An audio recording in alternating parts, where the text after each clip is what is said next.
Vamos, João, capítulo... Eu vou ser bem brevezinho hoje.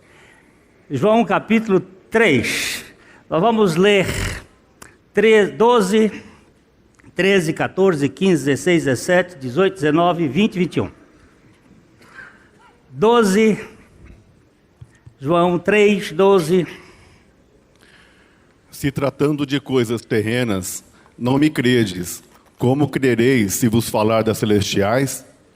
Ora, ninguém subiu ao céu, senão aquele que de lá desceu, a saber, o Filho do homem que está no céu. E do modo por que Moisés levantou a serpente no deserto, assim importa que o Filho do homem seja levantado, para que todo o que nele crê tenha a vida eterna.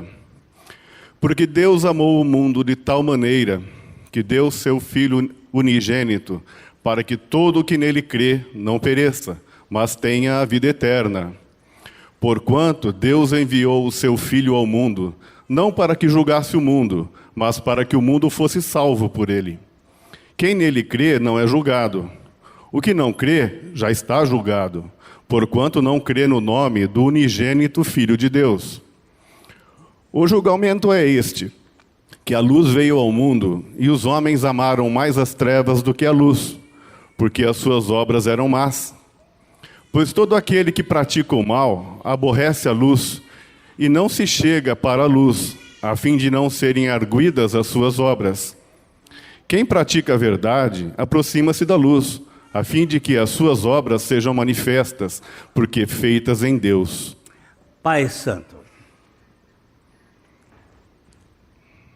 tira as escamas dos nossos olhos, abre o nosso coração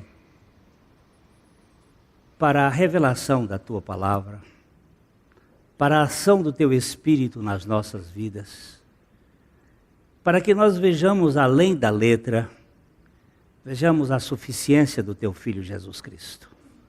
Fazes isto em nós e através de nós, para a glória do Senhor Jesus. Amém. O versículo 12, ele está falando que se eu falei as coisas terrenas, vocês não creem, como vocês vão crer nas coisas celestiais? Na verdade, as coisas terrenas nós constatamos, nós percebemos, nós vemos, nós sentimos. Mas as coisas celestiais, nós precisamos crer. E isto é um milagre. O milagre da fé, que é um dos 12 milagres que a Bíblia fala, 12 mistérios que a Bíblia fala, e que só um mistério até hoje foi revelado, que é o mistério do Evangelho. Os outros mistérios não são revelados. E a fé é um mistério. Ninguém sabe como se crê. Você só sabe quando crê. Mas como se crê não se sabe. É o mistério da fé. Eu acho que a gente podia dar uma olhadinha nesse texto, para voltar depois aqui. 1 Timóteo capítulo 3, versículo 9. Eu acho que sim. Quando ele está falando com os diáconos, sobre a vida dos diáconos, ele fala do mistério da fé. Acho que sim. Conservando o mistério da fé com a consciência limpa. Dá uma baixadinha só para ver o 8, que ele estava dizendo no 8, olha, semelhantemente. Semelhantemente, quanto a diáconos, é necessário que sejam respeitáveis, de uma só palavra, não inclinados a muito vinho, não cobiçosos de sorte da ganância. Conservando o mistério da fé com a consciência limpa. Essa palavra aqui é uma palavra que é um mistério, é uma coisa que nós não sabemos explicar. E o mistério da fé é um destes mistérios que não temos condições de explicar. E ele não foi revelado. Como é que vem a fé? Como é que surge a fé? Como é que nós cremos? Então, voltando lá para João 3:12, ele diz que falando das coisas terrenas, não me credes, como crereis se vos falar das coisas celestiais? E aí ele levanta o versículo 13 dizendo, ora, ninguém subiu ao céu, senão aquele que desceu do céu, a saber, o Filho do Homem, que está nos céus. Essa expressão aqui, está nos céus, possivelmente tenha sido uma expressão colocada por João, dentro da sua... Porque naquela ocasião Jesus ainda estava aqui na terra. Mas também pode significar que ele, além de estar aqui, está lá. Porque ele vivia na dependência do Pai. Ele era um homem 100% de fé. 100% confiante em Deus. E aqui ele diz, e do modo porque Moisés levantou a serpente no deserto, importa que o homem seja levantado, para que todo aquele que nele crê não pereça, mas tenha a vida eterna. Domingo passado nós vimos aqui estes 2 versículos como sendo aqueles versículos que estão ligados àquele episódio lá do deserto em que o povo falou mal da comida de Deus e que por causa disso vieram as serpentes e picavam e as pessoas morriam, e eles pediram a Moisés que orasse. Moisés intercedeu e Deus mandou que pusesse uma serpente de bronze e todo aquele que olhasse para lá seria curado. Estes 2 versículos estão mostrando o como que Nicodemos fez. Como pode ser isto? E Jesus disse, é como o vento, que ninguém sabe de onde vem, nem sabe para onde vai. Assim é todo aquele que é nascido do Espírito. Jesus estava explicando o como.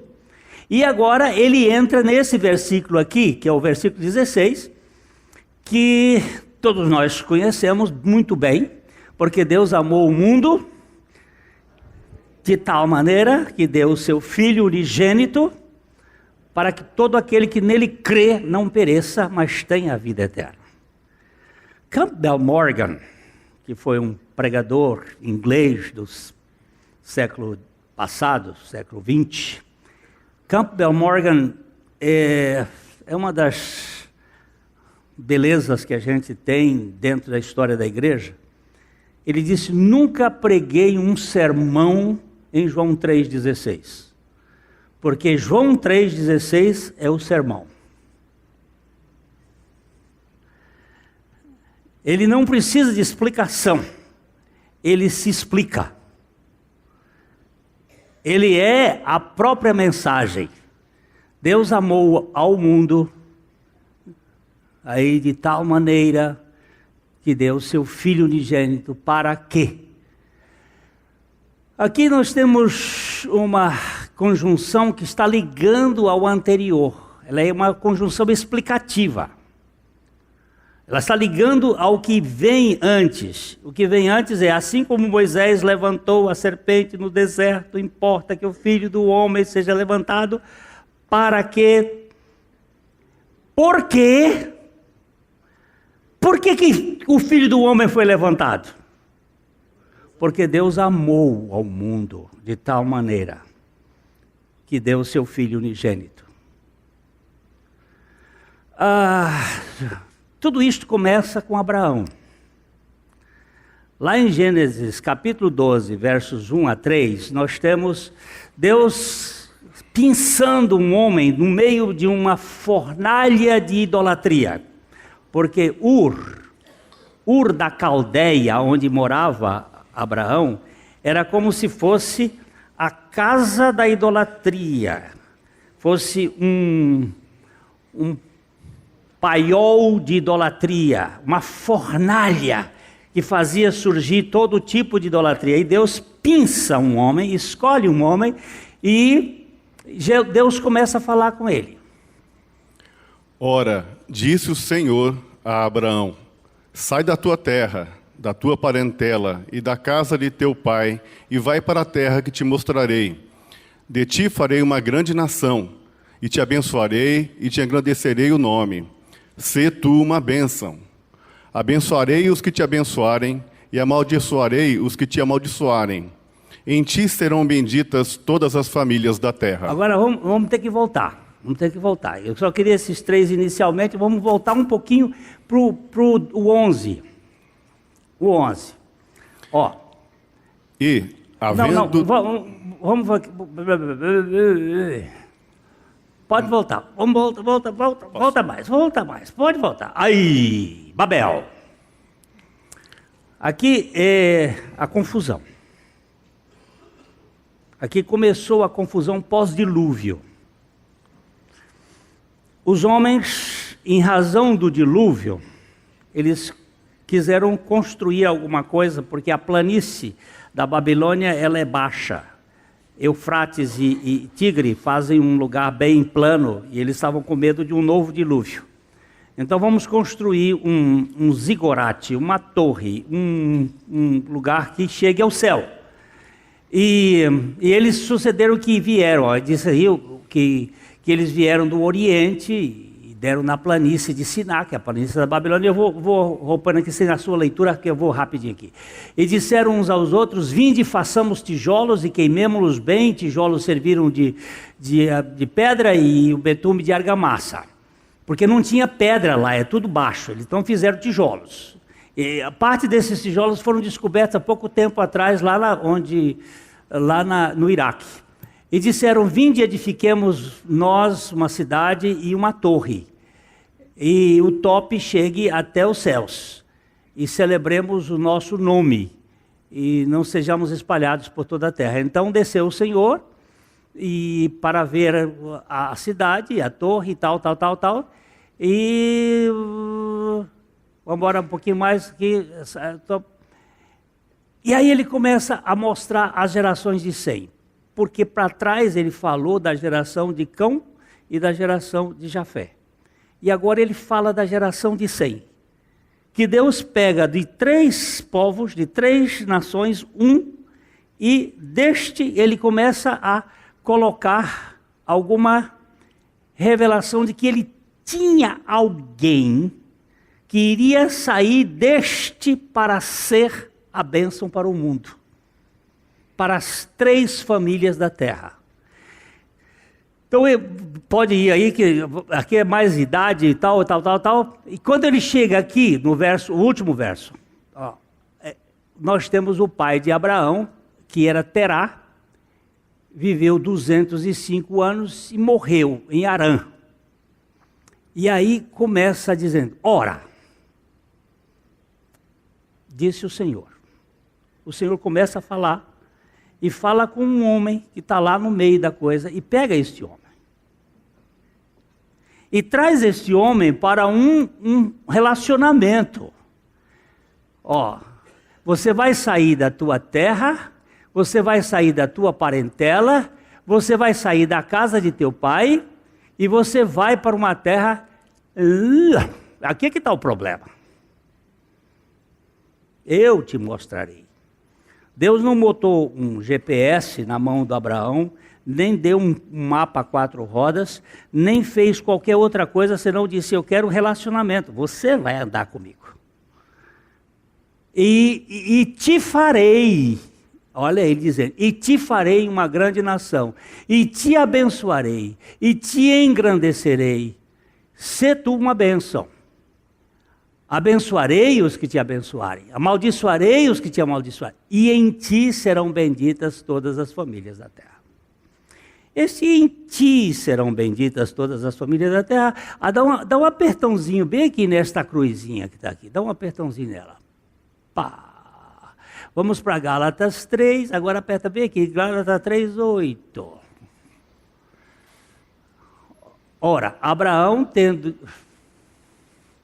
Ora, tendo a Escritura previsto que Deus justificaria pela fé. Foi embora.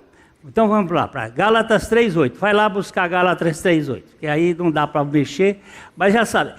Lá em Teresina o pessoal disse assim: explica mais como é que faz isso, que a gente quer aprender. Eu digo: pois é, por isso que eu tenho feito assim, que é para aprender, mexer com essa Bíblia e ver como é.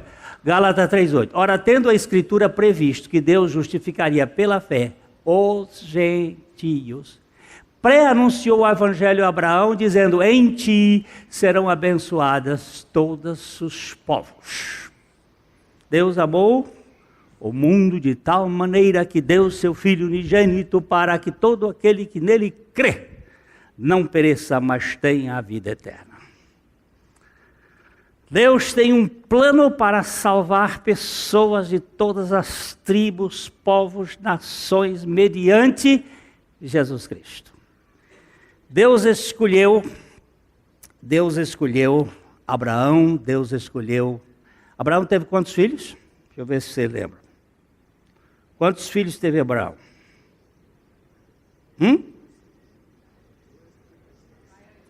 Abraão teve 8 filhos.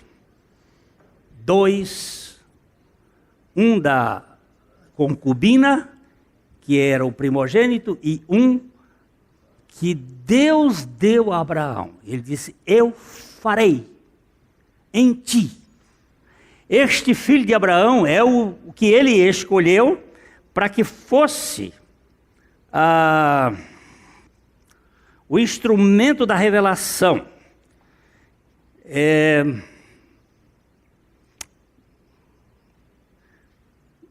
Em Isaque,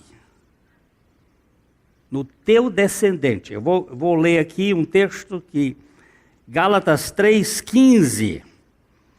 Vamos ver, já está aqui pertinho, Gálatas 3,15. Pode lá. Irmãos, falo como homem. Ainda que uma aliança seja meramente humana, uma vez ratificada, ninguém a revoga ou lhe acrescenta alguma coisa. Ora, as promessas foram feitas a Abraão e ao seu descendente. Não diz, e aos descendentes, como se falando de muitos, porém como de um só, e ao teu descendente, que é Cristo.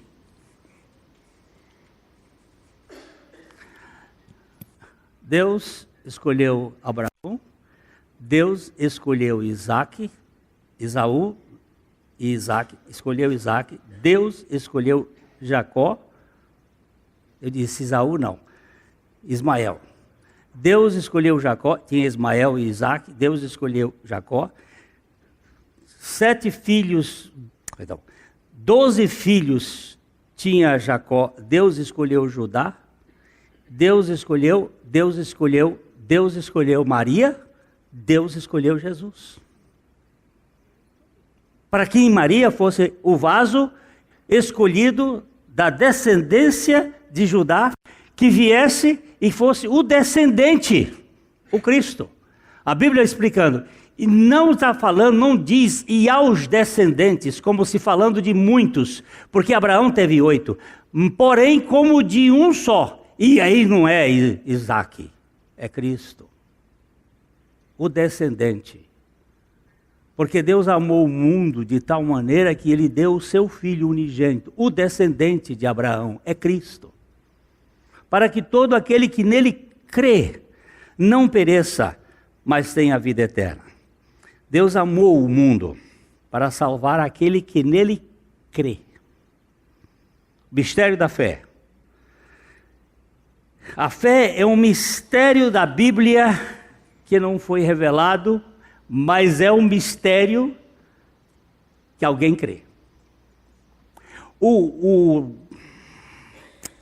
etíope, o tesoureiro da rainha de Candace, o eunuco, tesoureiro da rainha, eles eram castrados exatamente para não copular com a rainha, mas eles eram a serviços, eram intelectuais, homens muito cultos.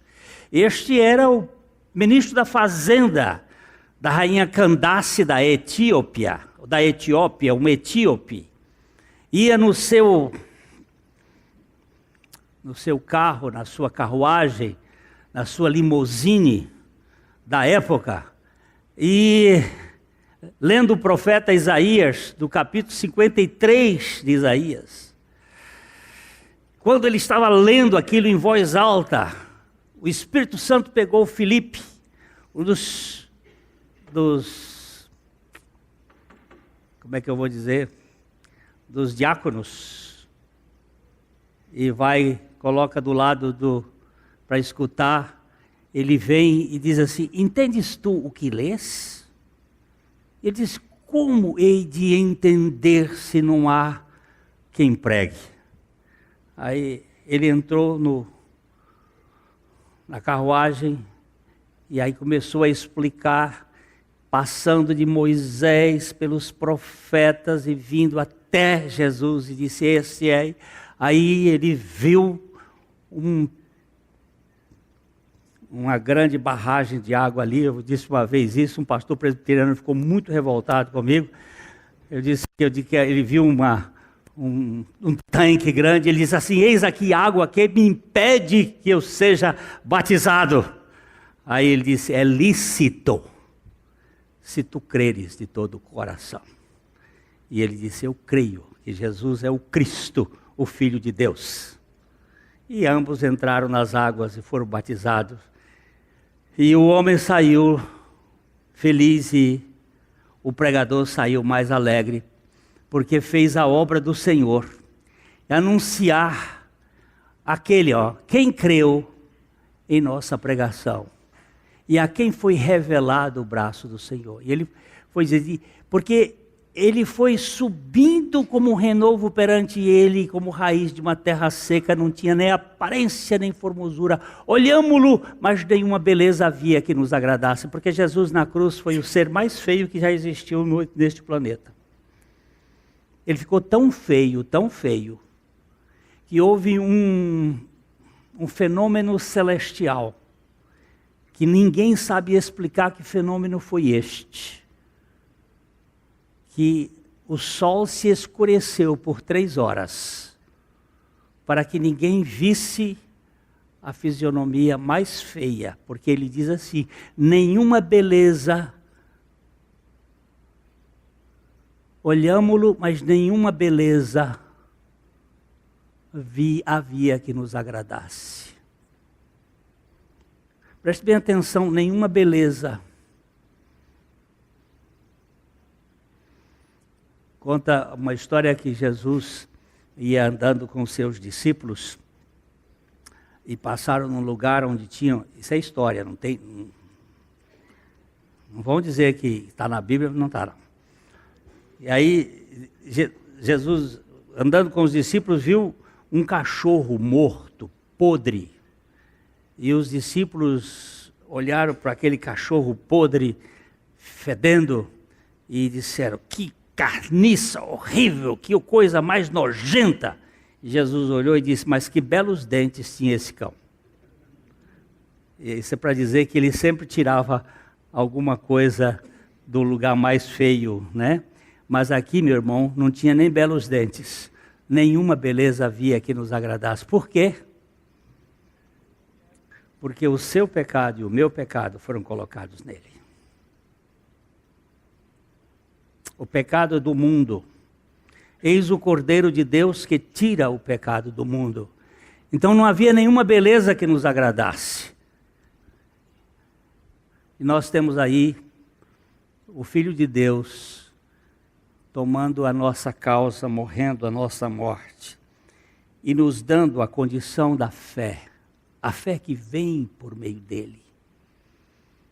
A fé não é nossa. A fé é um dom de Deus. Eu sei que é difícil a gente mexer nisso, mas vamos dar só uma caminhadinha ligeira e eu já termino. Efésios 2, 8 e 9.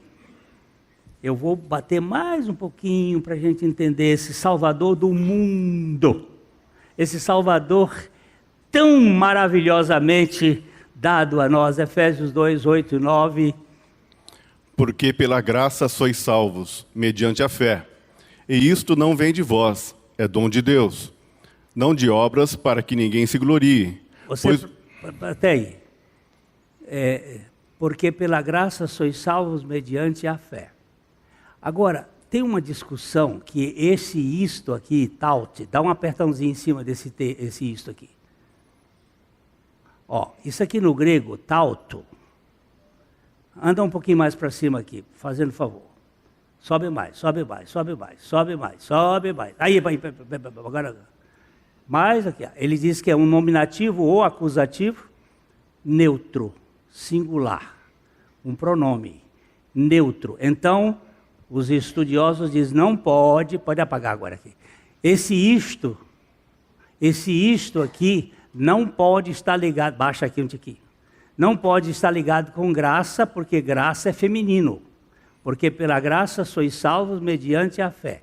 Não pode estar ligado com graça porque é feminino. Não pode estar ligado com fé porque pistis é feminino. Não pode estar ligado com esta forma verbal, salvos, porque isso também é uma forma feminina, salvação. Então está ligado com o quê? Está ligado com toda a obra de Deus, que é tudo pela graça. De ponta a ponta. Tudo o que acontece em nós é pela graça de Deus. Nós estávamos mortos em delitos e pecados. O que você faz para um morto?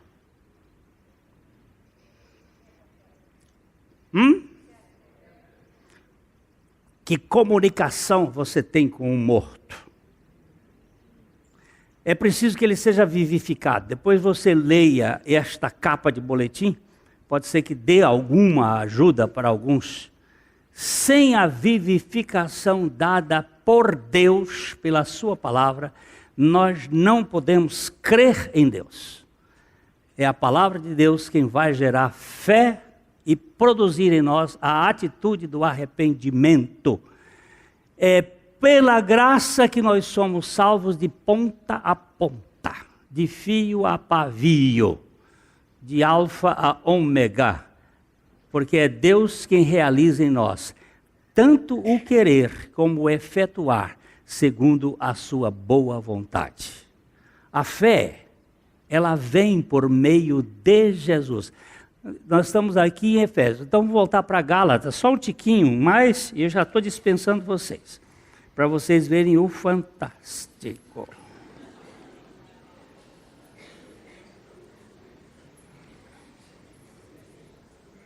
Vamos começar no verso 23.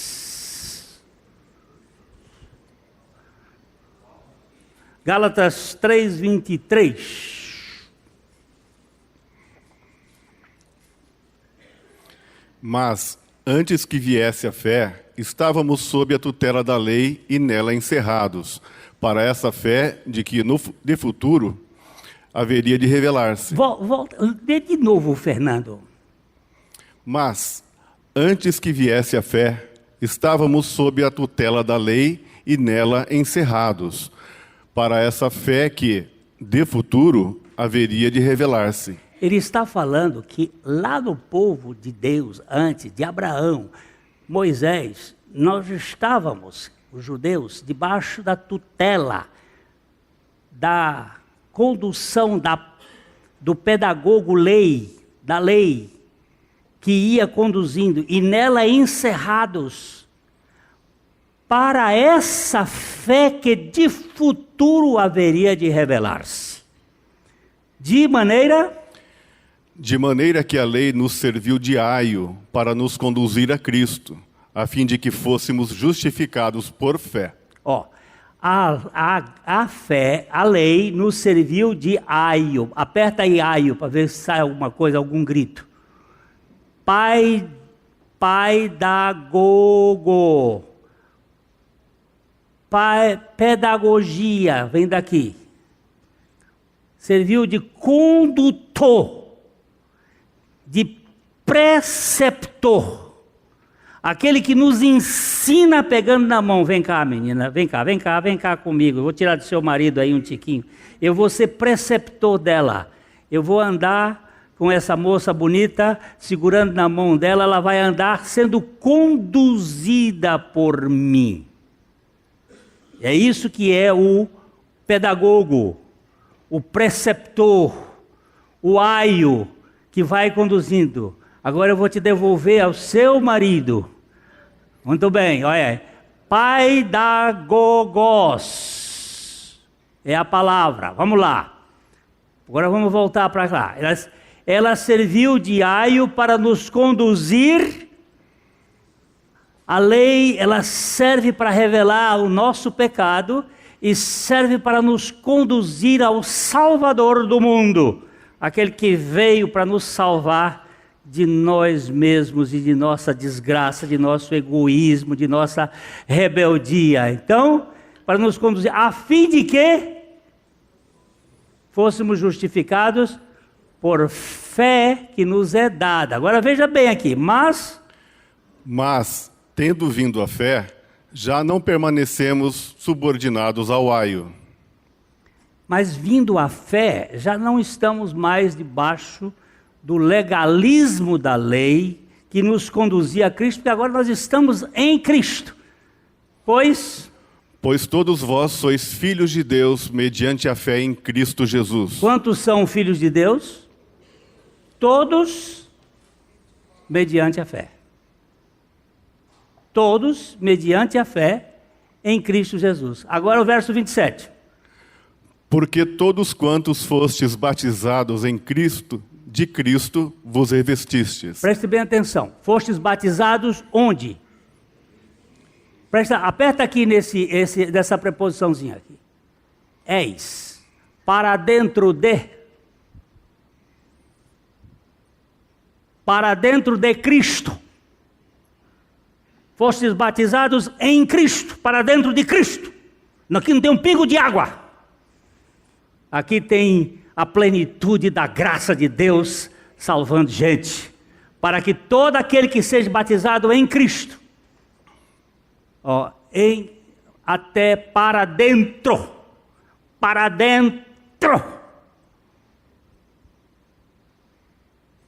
em Cristo. Onde é que você estava quando Cristo morreu, bola de fogo? Era o apelido dele quando era menino e continua com esse cabelo lindo que ele tem, bola de fogo.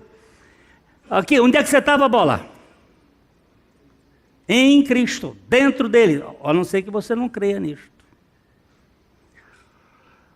Voltando lá,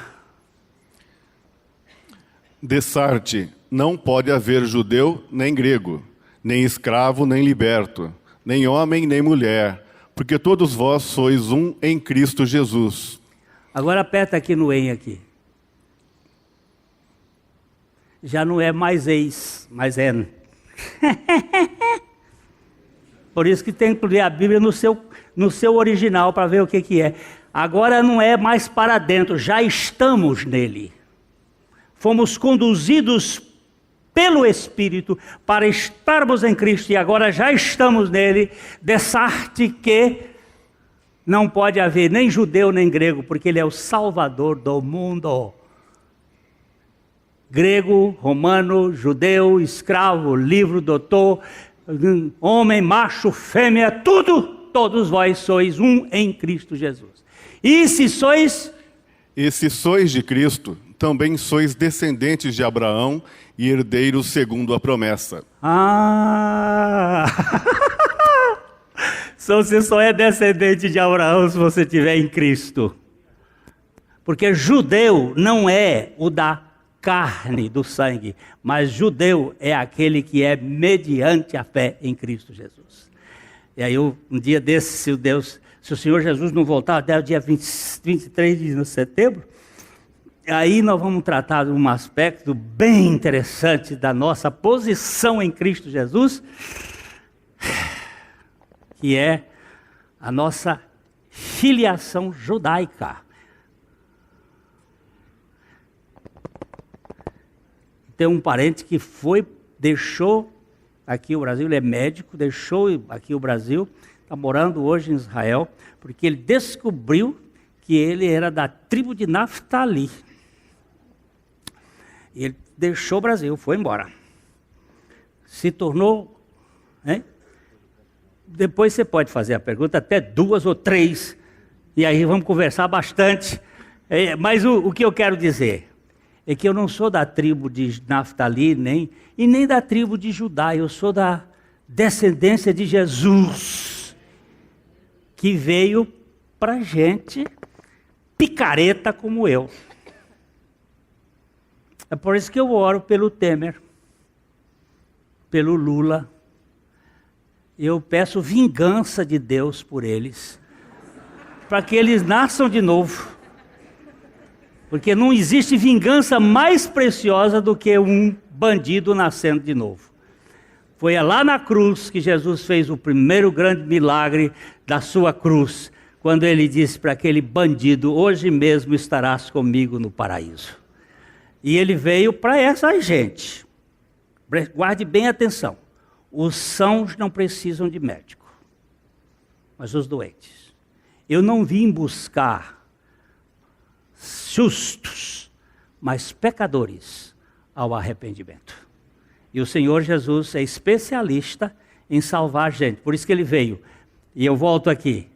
Na pregação de Campbell Morgan, nós não vamos nem falar do texto, porque Deus amou de tal maneira que todo aquele que nele crê. Eu nunca faço apelo. Acho que essa igreja me conhece há 43 anos aqui, eu nunca fiz um apelo. Porque a Bíblia, ela apela. Lá na minha Bíblia diz que foram os pecadores que fizeram um apelo no dia de Pentecostes. Depois que Pedro pregou, a multidão disse: que faremos então, varões e irmãos? E Pedro disse: agora, arrependidos, creia no Senhor Jesus Cristo, porque Ele veio para buscar e salvar o pecador. E o maior pecador não é aquele que faz o pior, é aquele que se mantém resistente ao melhor. Pode ser como coisa até boa, mas ele está resistindo àquele que deu tudo por ele. Que o Senhor nos dê graça de crer, porque o mistério da fé é o mistério mais precioso que a gente pode ver. A Livraria PIB Londrina procura selecionar cuidadosamente seus títulos e autores a fim de oferecer um conteúdo alinhado com o Evangelho de Jesus Cristo. Bíblias, livros de teologia, devocionais, literatura infantil, biografias, comentários bíblicos e muito mais. Dispomos também de um acervo de CDs e DVDs das mais de 5.000 mensagens ministradas na Primeira Igreja Batista em Londrina. Visite a Livraria PIB Londrina e conheça ainda mais. Livraria PIB Londrina, de segunda a sexta, das 13h30 às 18 horas. Endereço na Avenida Paraná, 76A, próximo ao Calçadão, bem no centro de Londrina. Ligue para 3372-8921 ou acesse o site www.livrariapiblondrina.com.br.